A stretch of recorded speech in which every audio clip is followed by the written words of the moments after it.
আমার বাবা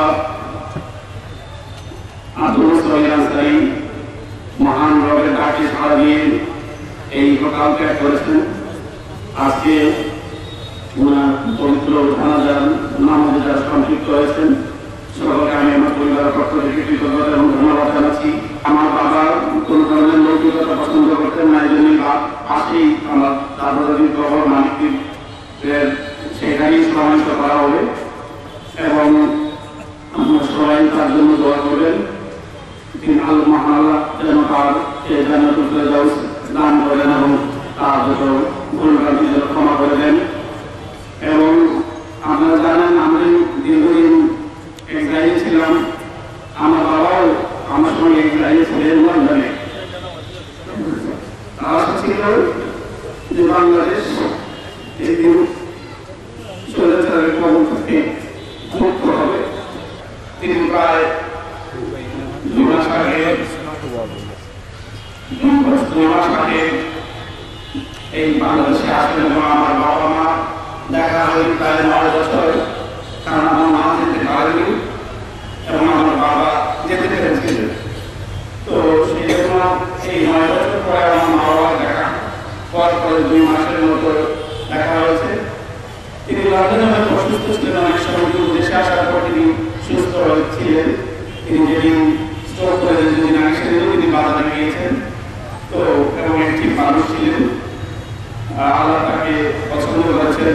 আপনারা সকলে তার জন্য দোয়া করেন এবং আমরা তার সন্তান হিসাবে আপনার তিনি যদি কোনো ভুলভ্রান্তি করে থাকেন আপনারা নিজেদের ক্ষমা করে দেবেন এবং আপনারা তার কাছে যদি কোনো দেনা পাওয়া থেকে থাকে, আপনার যদি কোনো দাবি থাকে তাকে মাফ করে দেবেন এবং দেনা পাওয়া থেকে আমার সঙ্গে যোগাযোগ করবেন।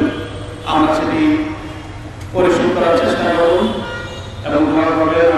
আমার ছোট ভাই এই আমার বাবার জানাজার নামাজে ইমামতি করবে। আপনারা জানেন সে ইসলামিক স্কলার এবং ওয়েস্টার্ন মুসলিম সেন্টারের সে চেয়ারম্যান এবং ইউকে ডিপার্টমেন্ট অফ জাস্টিসে সে চাকরি করে। সে লয়ার এবং ইসলামী চিন্তাবিদ জটিল। তো আমি তাকে জানাজার ইমামতি করার জন্য অনুরোধ করছি।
Allah